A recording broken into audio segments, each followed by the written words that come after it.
চট্টগ্রাম বন্দরের এনসিটি ইজারা প্রক্রিয়া বাতিলের দাবিতে কর্মকর্তা কর্মচারীদের কর্মবিরতির খবর জানাতে সরাসরি যুক্ত হচ্ছেন সহকর্মী মাসুদুল হক। মাসুদ, জানাবেন বন্দরের কার্যক্রমের সর্বশেষ পরিস্থিতি কেমন দেখতে পাচ্ছেন, আর আন্দোলনকারীরা কি বলছেন, তাদের পরবর্তী কর্মসূচি কি হতে পারে সেই বিষয়ে কোনো তথ্য পেয়েছেন কিনা?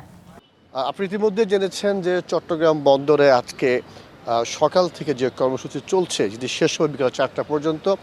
গত 3 দিন ধরে চলমান এই কর্মসূচির ফলে দেশের অর্থনীতির যে প্রধান যে গেটওয়ে বলা হয় বন্দর, সেটি এক প্রকারে স্থবির দেখা দিয়েছে বন্দরে, অর্থাৎ আমদানি রপ্তানি বাণিজ্যে স্থবিরতা দেখা দিয়েছে। এবং গত 3 দিন ধরে কিন্তু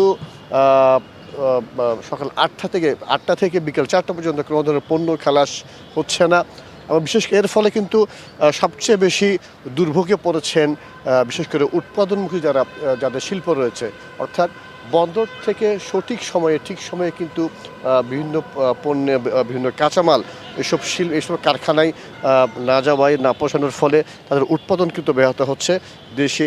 এর ফলে দেশের যে অর্থনীতির উপর একটি নেতিবাচক প্রভাব পড়ছে বলে জানিয়েছেন বিভিন্ন ব্যবসায়ীরা। দেশের মানুষের দৃষ্টিশক্তিকে সুরক্ষিত রাখার প্রত্যয় নিয়ে এলো সেফ এলইডি লাইট। আমি এই মুহূর্তে হচ্ছে 4 নম্বর গেট, আপনারা দেখছেন এখানে কিন্তু যানবাহন শূন্য। অন্যান্য সময় কিন্তু এখানে অনেক পরিবহন থাকে।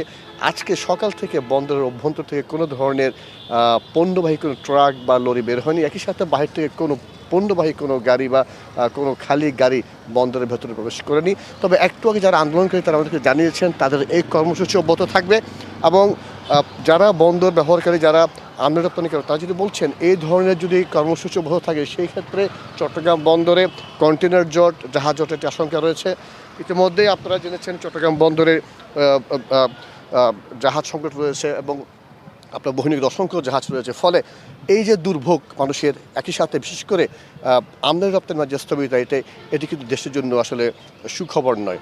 তো এই মুহূর্তে এই যে আন্দোলন, যে কর্মসূচি, সেটি চলমান রয়েছে। এর ফলে এখন পর্যন্ত চট্টগ্রাম বন্দরে সকল ধরনের পণ্য খালাস বন্ধ, কোনো পণ্যবাহী কোনো গাড়ি বন্দর অভ্যন্তর থেকে বের হচ্ছে না। তো এই ছিল আমার কাছে চট্টগ্রাম বন্দর থেকে সর্বশেষ খবরাখবর। অসংখ্য ধন্যবাদ আপনাকে।